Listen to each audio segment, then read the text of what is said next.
यीशु मसीह के नाम से हमारे सभी भाई बहनों का अभिनंदन। आप लोग महावीर को तो जानते ही होंगे, जो स्पेन में रहते हैं। महावीर के साथ हमारा एक इंटरव्यू भी हुआ था यूट्यूब पर, जिसमें उन्होंने अपनी गवाही बताई थी।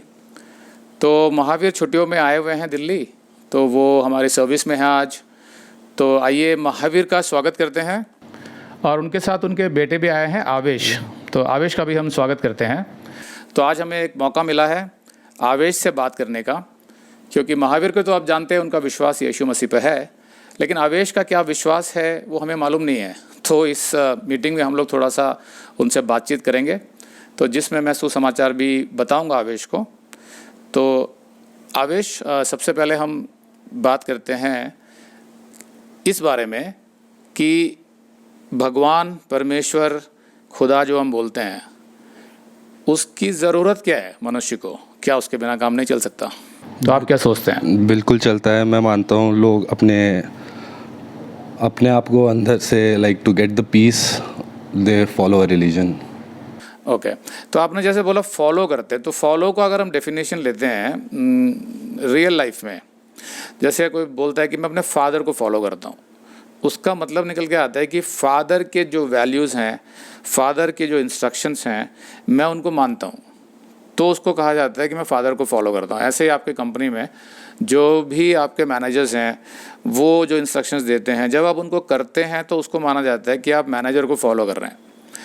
तो फॉलोवर का मतलब वही होता है कि मैं किसी के पीछे जा रहा हूँ, जो मेरा आइडियल है, जिसके बारे में मेरी बड़ी अच्छी राय है, मैं बड़ा सम्मान से उसको देखता हूँ, तो मैं वही करता हूँ जो या तो वो करते हैं या वो मुझे करने के लिए कहते हैं। उसको बोलते हैं फॉलो करना। Do you agree with this? तो उस नज़रिए से आप कहते हैं ना कि जैसे लोग फॉलो करते हैं भगवान को, तो उसका क्या मतलब होना चाहिए आपके हिसाब से? I don't know, it's up to people, उनको क्या फॉलो करना है क्या नहीं करना। आप किसी को पुश नहीं कर सकते हैं। नहीं, पुश तो करने को कह नहीं रहा हूँ, लेकिन फॉलो, भगवान को फॉलो कैसे करें? एक इंसान को तो समझ में आता है मुझे कि भाई आप, जैसे मैंने बताया, अपने डैडी को फॉलो करने का मतलब मैंने बताया आपको, तो भगवान को कैसे फॉलो करें? सबका अपना अपना है, फैमिली वैल्यूज, रिलीजन, जो भी वो फॉलो करते हैं, जिस फैमिली में बड़े होते हैं अकॉर्डिंग टू देम वो उस हिसाब से चलते हैं। नहीं, फैमिली की बात नहीं कर रहा हूँ आवेश में, मैं भगवान को फॉलो करने की। जैसे भगवान को किसी ने देखा नहीं है, एक तरीके से इज इनविजिबल, तो मैं कैसे, अगर एक बच्चा पूछता है कि डैडी मैं भगवान को फॉलो करना चाहता हूँ, तो कैसे बताएगा उसका डैडी क्या क्या करना है आपको उसके लिए?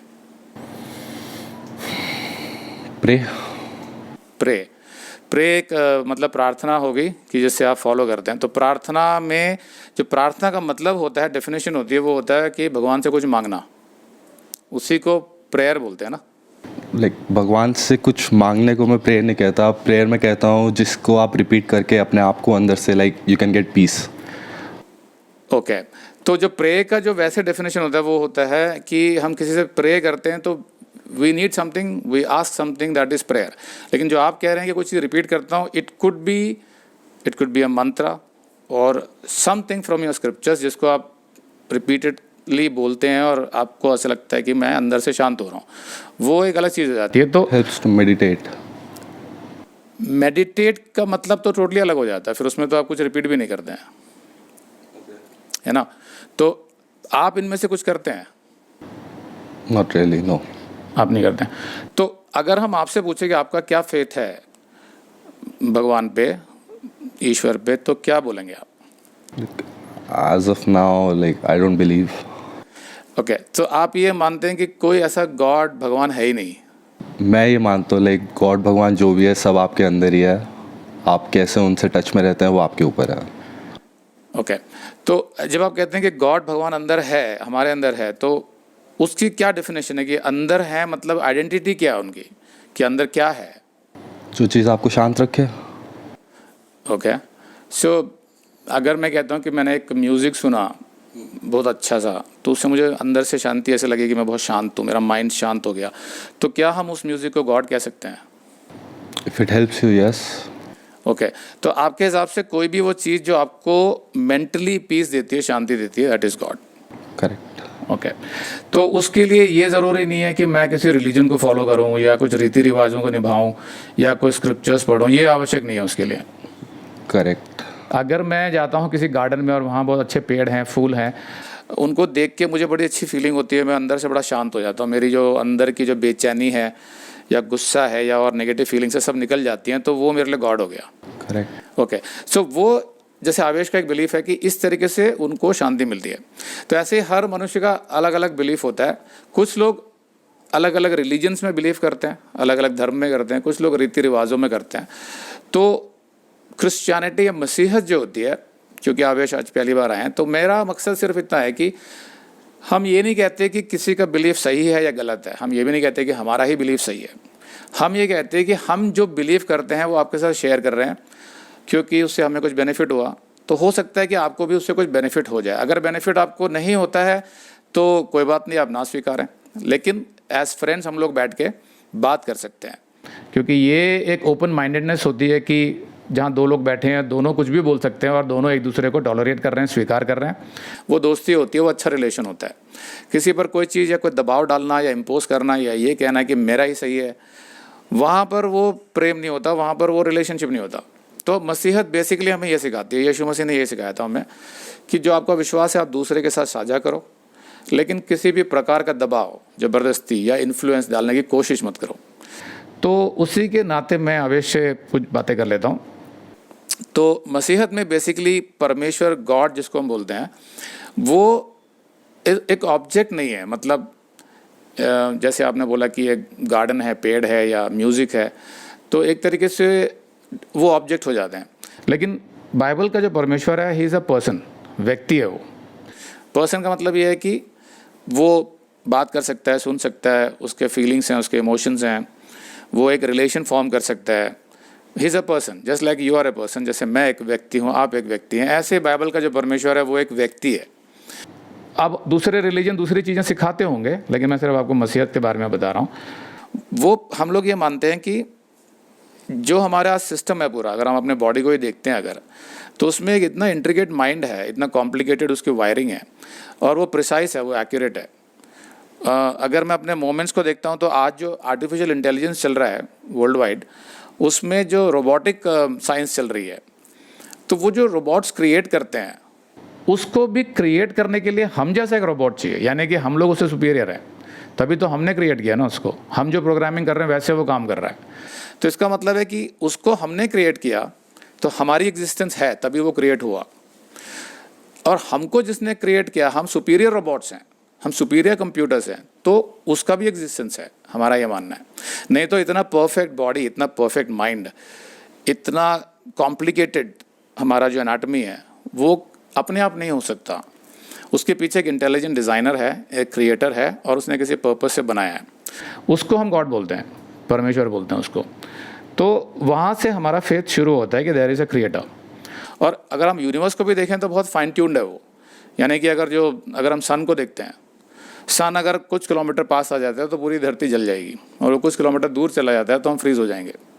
तो प्रिसाइसली जो प्लांट किया है गॉड ने सोलर सिस्टम में, अपनी अपनी लोकेशन में सोलर सिस्टम बनाया, गैलेक्सीज बनाया, स्टार्स बनाए, स्पेस बनाया, पूरा का पूरा अर्थ जो है स्पेस पर लटका हुआ है, ये सब प्रिसाइज प्लानिंग से हुआ है।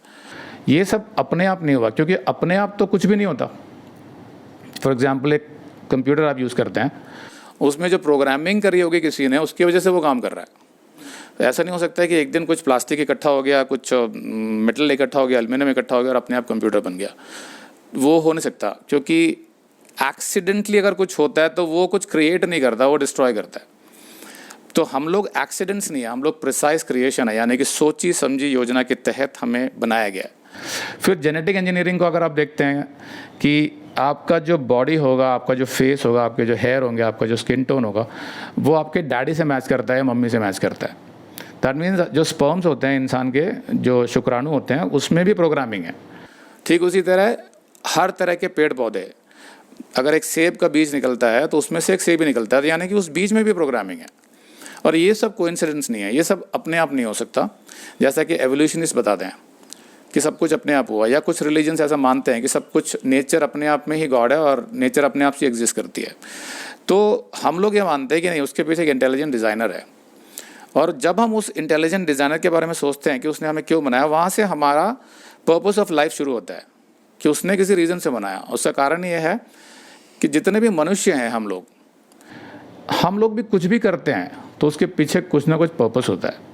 बिना उद्देश्य के, बिना पर्पस के कोई कुछ नहीं करता। इवन जानवर भी नहीं करते, वो भी अगर एक जगह से उठ के दूसरी जगह जा रहे हैं तो उसके पीछे भी उद्देश्य होता है। तो फिर ये कैसे हो सकता है कि जिसने हमें बनाया उसका कोई उद्देश्य नहीं है, उसका कोई पर्पस नहीं है, वो टाइम पास कर रहा है? ऐसा हो नहीं सकता। इतना इंटेलिजेंट डिज़ाइनर, क्रिएटर जिसको हम बोलते हैं, वो अपना टाइम पास नहीं करा, उसने किसी खास पर्पस के लिए बनाया हमारे को। तो हर रिलीजन अपने तरीके से सिखाता है कि शुरुआत कैसे हुई।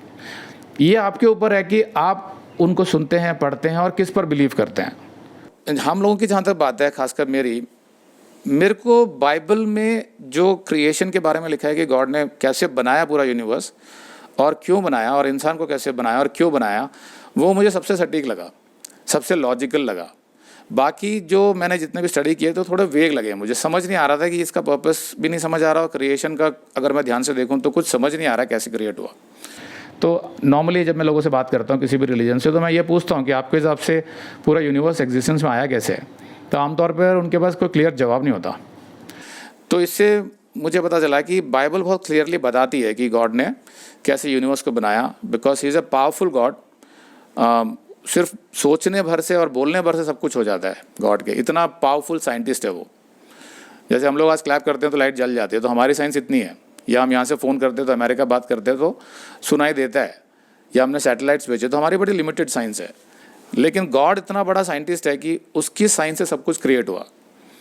तो क्या रीज़न था गॉड को कि उसने इंसान को बनाया? तो बाइबल सिखाती है कि उसने पहले इंसान को नहीं बनाया, पहले उसने पूरे यूनिवर्स को बनाया, अर्थ भी उसमें था, और उसके बाद उसने सब कुछ अर्थ में पहले बनाया, यानी कि उसने कंडीशंस बनाए कि उस कंडीशन में, उस एनवायरनमेंट में इंसान आराम से रह सके। तो उसके लिए उसने सब कुछ बनाया, पेड़ पौधे बनाया, जानवर बनाया, सब कुछ वो चीज़ें बनाई उसने, ऑक्सीजन बनाया, सब कुछ, जिससे कि इंसान जीवित रह सके। तो इंसान को क्यों बनाया? बाइबल सिखाती है कि परमेश्वर को किसी चीज़ की कमी नहीं है, वो सर्वशक्तिमान है, सर्वव्यापी है, वो ओमनीपोटेंट है, तो उसको किसी चीज़ की कमी नहीं है। लेकिन उसकी ये इच्छा थी कि वो अपना परिवार बनाए, तो उसके तहत उसने इंसान को जानवरों से, पेड़ पौधों से, पक्षियों से अलग बनाया। इंसान को ही उसने वो चीज़ें दी जो उसमें भी हैं। फॉर एग्जांपल, इंसान सोच सकता है, इंसान बात कर सकता है, इंसान सुन सकता है, तो ये चीज़ें, कुछ चीज़ें जानवर भी कर सकते हैं, लेकिन जो बुद्धि इंसान को दी है कि वो एक्सप्रेस कर सकता है, क्रिएट कर सकता है, वो जानवरों को नहीं दी है, वो पेड़ पौधों को नहीं दिया है। तो इसलिए बाइबल से कहती है कि परमेश्वर ने अपने जो मोरालिटीज़ हैं, जो मॉरल वैल्यूज़ हैं, वो सिर्फ इंसान को दिए हैं। जानवरों में ऐसे मॉरल वैल्यूज़ बोल के कुछ नहीं होता है, तो इंसान को दिए हैं क्योंकि परमेश्वर ने बोला कि मेरी जो क्रिएशन होगी, मैन, जो मेरी फैमिली होगी, वो मेरे जैसे होनी चाहिए। ठीक वैसे जैसे आपके डैडी से आपके जेनेटिक्स मिलते हैं, तो ऐसे ही परमेश्वर ने जो बनाया मनुष्य को, अपने उस परिवार के लिए बनाया जो इटर्नल फैमिली होगी, जिसमें कोई डेथ नहीं होगी। क्योंकि परमेश्वर अगर इंसान को बनाता है तो उसमें मृत्यु तो होनी नहीं चाहिए, क्योंकि वो तो परफेक्ट चीज़ें बनाता है। तो उसने जब पहले मनुष्य को बनाया था, आदम जिसको बोलते हैं, एडम इंग्लिश में बोलते हैं, आदम हिंदी में बोलते हैं, तो आदम से शब्द निकला आदमी। तो आदमी जो उसने बनाया पहला, उसके एक रिब से निकाल के उसने औरत को बनाया जिसका नाम था हव्वा। तो ऐसे वो फर्स्ट मेल फीमेल आए, जहाँ से रिप्रोडक्शन शुरू हुआ, जहाँ से पूरे उसके डिसेंडेंट्स आए और पूरी जनरेशन्स आगे आई। तो बाइबल ये बिलीव करती है कि सिर्फ 2 लोगों से पूरी पृथ्वी भर की पॉपुलेशन बनी है, जिसको साइंटिस्ट ने जब कैलकुलेट किया नंबर ऑफ ईयर्स के हिसाब से, तो आज की पॉपुलेशन के आसपास पहुंच जाता है। जो मल्टीप्लिकेशन होता है, जिसको हम बोलते हैं कि एक्सपोनेंशियल ग्रोथ, कि अगर 2 में 2 के 4 हुए, 4 के 8 हुए, ऐसे करके, तो कैलकुलेशन करेक्ट बैठती है। तो there are things in the Bible जो एक्यूरेटली प्रूव हो चुकी हैं, but that is another topic. अब सवाल ये है कि मनुष्य को परमेश्वर ने बनाया, तो क्या हम सब परमेश्वर की संतान हैं? तो यहाँ पर एक इम्पॉर्टेंट बात आती है, और वो ये है कि परमेश्वर कहता है कि जैसा मैं हूँ वैसे ही मैंने तुम्हें बनाया है। एक तरीके से तुम्हारा जो क्रिएशन है वो मेरा ही छोटा फॉर्म है। सारी पावर्स तुम्हारे पास नहीं है, but we can have a relationship. तो उसने मनुष्य को स्पिरिट भी दिया, आत्मा जिसको बोलते हैं, जिसके ज़रिए वो परमेश्वर की बातों को समझ सकता है। लेकिन उसने फ्रीडम भी दिया, फ्री विल बोलते हैं उसको, कि तुमको मैंने इंस्ट्रक्शंस दिए हैं, लेकिन तुम्हें अपनी मर्जी से वो इंस्ट्रक्शंस फॉलो करनी है, तुम पर कोई प्रेशर नहीं है। द ओनली थिंग इज़, अगर तुम मुझसे प्रेम करते हो तो तुम उन्हें मानोगे, नहीं करते हो तो नहीं मानोगे। तो सिंपल लॉजिक। ठीक वैसे जैसे आपके डैडी कुछ बातें आपको बचपन में सिखाते हैं, अगर आपको डैडी से प्रेम है तो आप मानोगे, अगर आप रिस्पेक्ट करते हो तो मानोगे, नहीं करते हो तो नहीं मानोगे। तो ऐसे ही गॉड के साथ भी था। तो गॉड ने जो एडम को जो इंस्ट्रक्शंस दी थी उसमें से एक इंस्ट्रक्शन एडम ने तोड़ दी थी, जिसकी वजह से पहली बार उसके अंदर वो नेगेटिव फीलिंग्स आई, वो नेगेटिव इमोशंस आए या वो कैरेक्टरिस्टिक्स आए, जिससे कि वो परमेश्वर से थोड़ा दूर हो गया। उससे पहले वो जुड़ा हुआ था। तो वहाँ से उसका जो ट्रेट्स आया नेगेटिव एडम के अंदर, जिसको पाप बोलते हैं, सिन नेचर, उसने डिसोबीडियंस दिखाया था, एक आज्ञा तोड़ दी थी परमेश्वर की, जिसकी वजह से उसके अंदर पहली बार वैसा कैरेक्टरिस्टिक्स आ गया, वो एलिमेंट्स आ गए जो पहले नहीं थे, और वो जेनेटिकली उसके सब बच्चों में ट्रांसफ़र हो गए। यानी कि उसके सारे डिसेंडेंट्स में आज जन्म से ही पाप होता है। तो ये पाप क्या होता है, यहाँ पर डिस्प्यूट होता है अलग अलग रिलीजन में। ज़्यादातर लोग ये मानते हैं कि भाई पाप का मतलब है कि बुरे कर्म, जैसे मैंने किसी की हत्या कर दी, या मैंने किसी के घर में घुस के चोरी कर दी, या मैंने बलात्कार कर दिया, ये इनको देख के वो कहते हैं पाप है। लेकिन बाइबल कहते हैं नहीं, ये तो पाप के फल हैं। पाप तो बीज होता है जो आपके अंदर होता है। यानी कि अगर मुझे आज गुस्सा आ रहा है, नफरत हो रही है मुझे किसी से, वो बीज है, वही नफरत हत्या में बदलती है। अगर मैं किसी लड़की को देख के अंदर से कुछ कामुकता की फीलिंग्स लेके आ रहा हूँ, वासना की फीलिंग्स लेके आ रहा हूँ, तो वो पाप है, वहाँ से वो बलात्कार तक पहुँचता है। तो इसी तरीके से अगर आप ध्यान से देखें तो मनुष्य के अंदर ही सब कुछ होता है। क्रोध भी होता है, लालच होता है, स्वार्थ होता है, फिर बहुत जगह कामुकता होती है, वासना होती है। बहुत जगह पे हम लोग जब तक हमें पता नहीं है कि परमेश्वर कौन है, तो हम गंदे गंदे पिक्चर्स देखते हैं, वीडियोस देखते हैं, फ़ोटोज़ देखते हैं, बुरी भाषा हम बोलते हैं, गालियाँ देते हैं। परमेश्वर ऐसा नहीं है, वो होली है, पवित्र है, उसके अंदर कोई पाप नहीं है, वो परफेक्ट है। तो बाइबल का परमेश्वर ये सिखाता है, पहला पत्रस 1:16 में वो कहता है कि मैं पवित्र हूँ, और अगर तुम्हें मेरी संतान बनना है, ठीक है मैंने तुम्हें क्रिएट किया लेकिन तुम मुझसे दूर चले गए अपने पाप की वजह से, अगर तुम्हें मेरी संतान बनना है तो तुम्हें भी पवित्र होना होगा मेरी तरह। तुम्हारे अंदर कोई सिन नहीं होना चाहिए। लेकिन समस्या ये है कि बाइबल ये भी सिखाती है कि हर किसी के अंदर एक सिन नेचर है जो जन्म से आया है, तो उसके तहत हर मनुष्य के अंदर पाप होता है, और वो जैसे जैसे वो बच्चा बड़ा होता जाता है उसके अंदर पाप बढ़ते जाते हैं। अब बाहर से देखने में सब लोग अच्छे लगते हैं, अच्छी बातें करते हैं, हम मिलते हैं, इकट्ठे काम करते हैं, लेकिन अगर आप ध्यान से कभी देखना अपने ऑफिस में, अपने पड़ोस में, रिश्तेदारी में, हर जगह पे आपको कहीं ना कहीं अंदर से लगेगा कि यार ये बंदा कह तो ये रहा है लेकिन मैं जानता हूँ सच्चाई क्या है इसकी। वो थॉट क्यों आता है? क्योंकि हर मनुष्य कहीं ना कहीं ऐसा ही होता है, सेल्फिश होता है, सबसे पहले अपने बारे में सोचता है।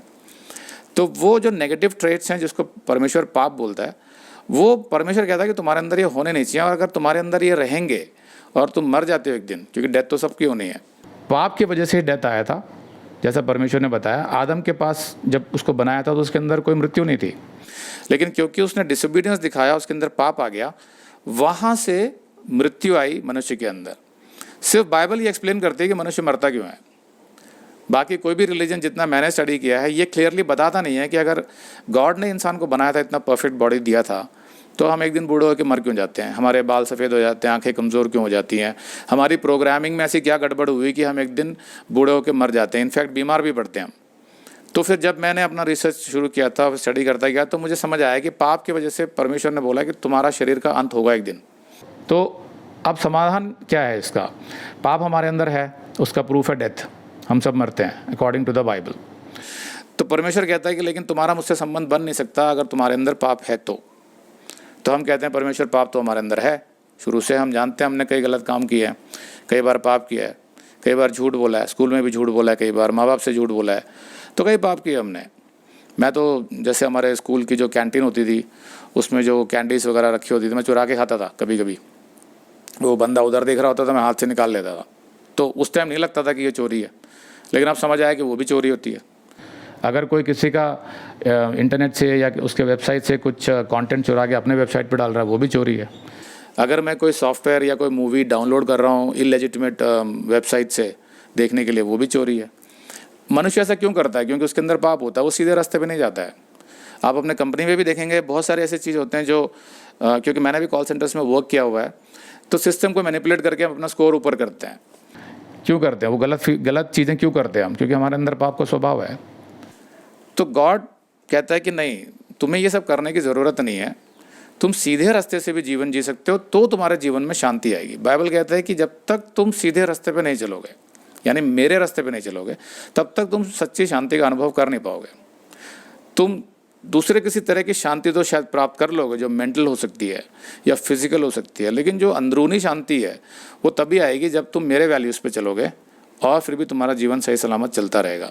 अब अगर मुझे कुछ काम करवाना है और अगर मुझे ये लगता है कि यार इस बंदा ये मेरा काम करेगा नहीं, ये सरकारी ऑफिस में, चलो मैं इसको कुछ रिश्वत देता हूँ, तो पता क्या हो रहा है, मेरी शांति जा रही है।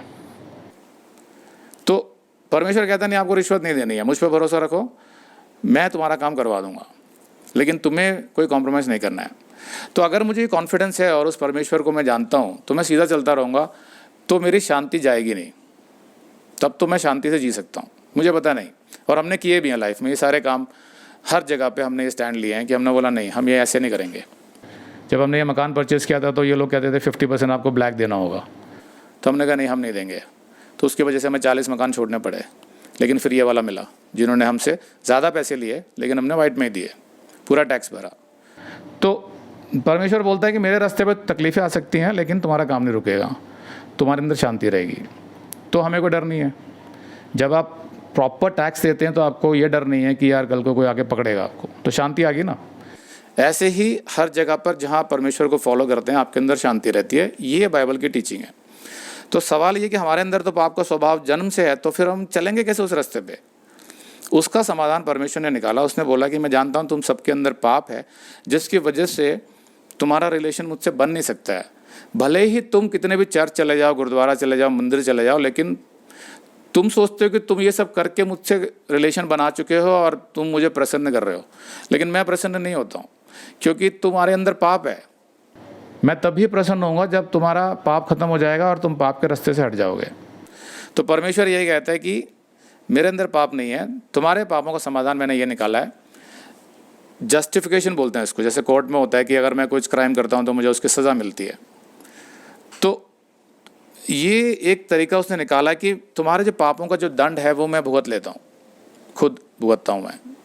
उससे क्या होगा कि मैं तुम्हें माफ़ कर सकता हूँ और तुम्हारा वो सारे पापों का जो चिट्ठा है, जो पूरा अकाउंट है, उसको ज़ीरो कर दूंगा मैं वो भुगत लूँगा तुम्हारा दंड। उसके बाद क्या तुम मेरे बताए रास्ते बाइबल पर चलने को तैयार हो? अगर तो तुम रेडी हो तो फिर तुम्हारे अंदर पाप का स्वभाव होने के बावजूद भी मैं तुम्हें गाइड करता रहूँगा, क्योंकि तुम अपनी मर्ज़ी से मेरे पीछे आना चाहते हो, यानी मुझे फॉलो करना चाहते हो। जैसे आपने स्टार्टिंग में बोला था मुझे फॉलो करना है, तो फॉलो करने का मतलब हो गया कि बाइबल में जो लिखा हुआ है, जो इंस्ट्रक्शंस हैं गॉड की कि कैसे जीना है, प्रैक्टिकल लाइफ है बाइबल पूरी। Bible is not a religious book, Bible is a historical, scientific, geographical and practical book. तो उसमें सारी बातें प्रैक्टिकली लिखी हैं। तो जब आप उसको फॉलो करते जाते हो, इसका मतलब होता है आपके अंदर एक विलिंगनेस है कि आप सच्चे परमेश्वर को फॉलो करना चाहते हो।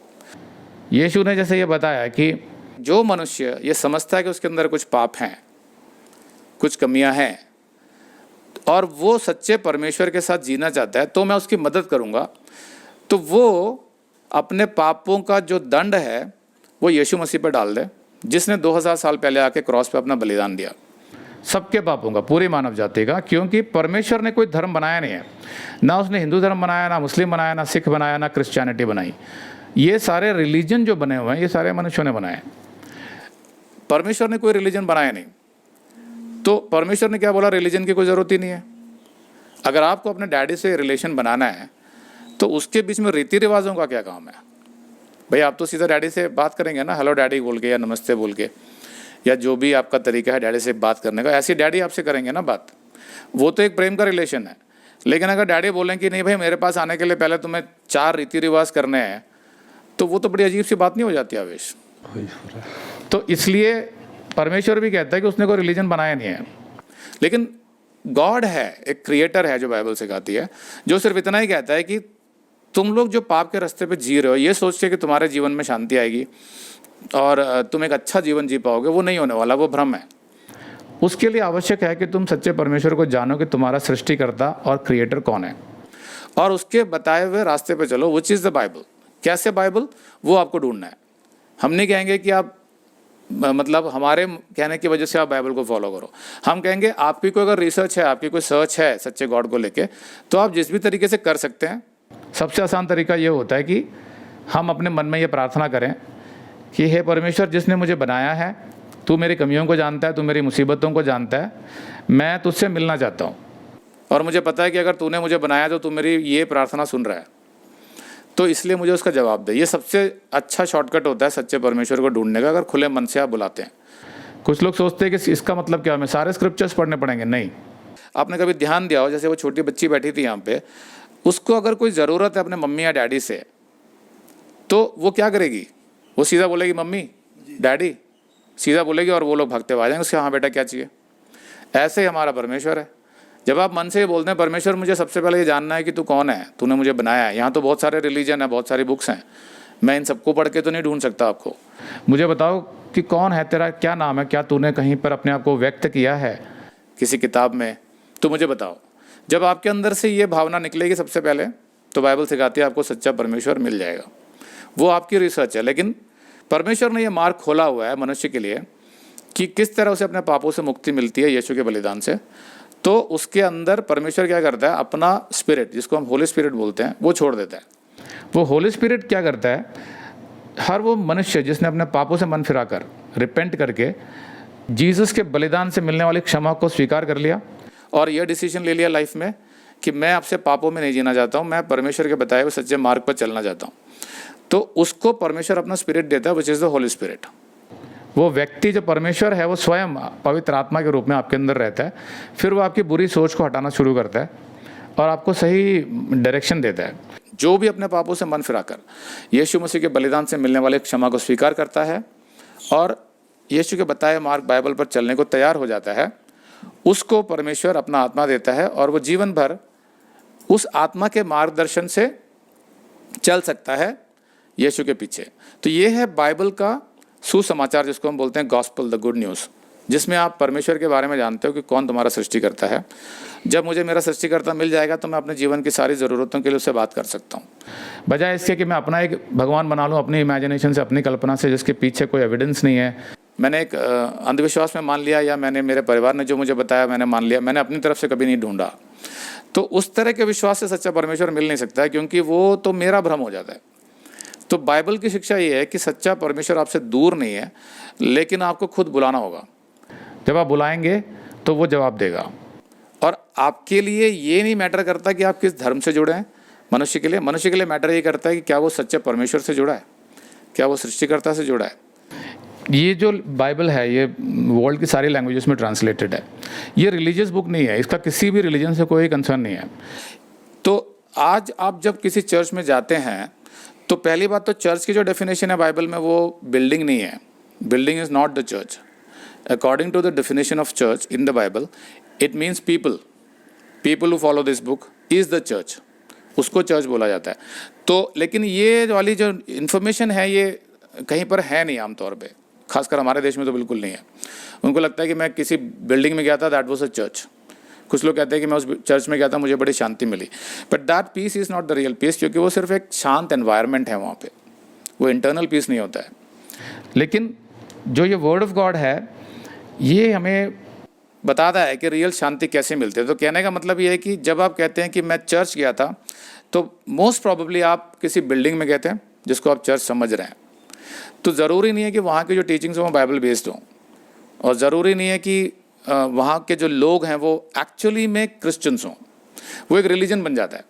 और 99% जो आपको क्रिश्चियनिटी सिर्फ वर्ल्ड वाइड या कहीं इंडिया में भी दिखाई देगी, वो ऐसे ही क्रिश्चियंस हैं। खुद मैं भी ऐसे ही था, रोमन कैथलिक था। तो मुझे भी पता नहीं था कि क्रिश्चियनिटी होती क्या है, मुझे भी पता नहीं था कि बाइबल क्या है, परमेश्वर कौन है, कुछ भी पता नहीं था मुझे। ये मुझे तब मिला जब मैंने खुद बुलाया गॉड को, क्योंकि मेरे पेरेंट्स ने जो सिखाया था तो उन्होंने तो अपना रिलीजन ट्रांसफ़र कर दिया था मेरे ऊपर। तो उससे तो मुझे सच्चाई नहीं मिली थी। मैं तो एक जैसे कहते हैं ना कि एक वर्ल्डली लाइफ जी रहा था टोटली, जिसमें बहुत सारे सिंस भी थे। लेकिन जब मैंने ढूंढा तो मुझे पता चला कि ठीक है, बाइबल में परमेश्वर ने बताया हुआ है कि परमेश्वर मनुष्य बनकर 2000 साल पहले जो आया था यीशु मसीह, वही सच्चाई है, लेकिन वो किसी धर्म से जुड़ा हुआ नहीं है। उसने सिर्फ अपनी इंस्ट्रक्शंस दी हैं जिससे कि आप अपने पिता से मिल सकते हैं। तो इसको पढ़ के जब इसके हिसाब से आप जीने लगते हैं तो आप एक क्रिश्चियन कहलाते हैं, नॉट अदरवाइज। यानी कि कल को अगर मेरा बेटा जो इस परिवार में पैदा हुआ है वो क्रिश्चियन नहीं होगा जब तक कि वो खुद अपनी इच्छा से एक्सेप्ट नहीं करेगा कि सच्चाई क्या है, गॉड कौन है, जीसस ने उसके लिए क्या किया है, और इसके हिसाब से नहीं चलेगा, he will not be termed as Christian. वो नॉर्मल इंसान रहेगा एक। तो ये है क्रिश्चियनिटी की डेफिनेशन। तो वो जो रास्ता परमेश्वर ने निकाला है कि अपने पापों से मन फिराओ, यीशु को अपना उद्धारकर्ता सेवियर स्वीकार करो, क्योंकि यीशु धर्म से जुड़ा हुआ नहीं है, वो परमेश्वर का रूप है जो पृथ्वी पर आया था 2000 साल पहले, जिसके बारे में उससे आने से सैकड़ों साल पहले भविष्यवाणियाँ लिख दी गई थी बाइबल में कि वो कहाँ पैदा होगा, क्या बोलेगा, कैसे मारा जाएगा, सब कुछ लिखा गया था। वो एक्यूरेटली प्रूव हुआ, जिससे एक सबूत मिल जाता है कि वो सच्चा परमेश्वर है। तो इस तरीके से हमने मसीहत को एक्सेप्ट किया। तो आप क्योंकि आज पहली बार आए हैं, तो अगर कुछ भी जो मैंने बताया उसके बारे में कोई सवाल है, या आपका जो अपना बिलीफ सिस्टम है उसके बारे में कोई सवाल है, तो आप पूछ सकते हैं।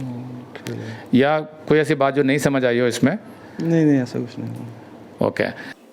तो आने के लिए बहुत बहुत धन्यवाद, थैंक यू। और आपने पूरा मैसेज सुना। तो यहीं पर हम लोग एंड करते हैं, यीशु मसीह के नाम से, आमीन।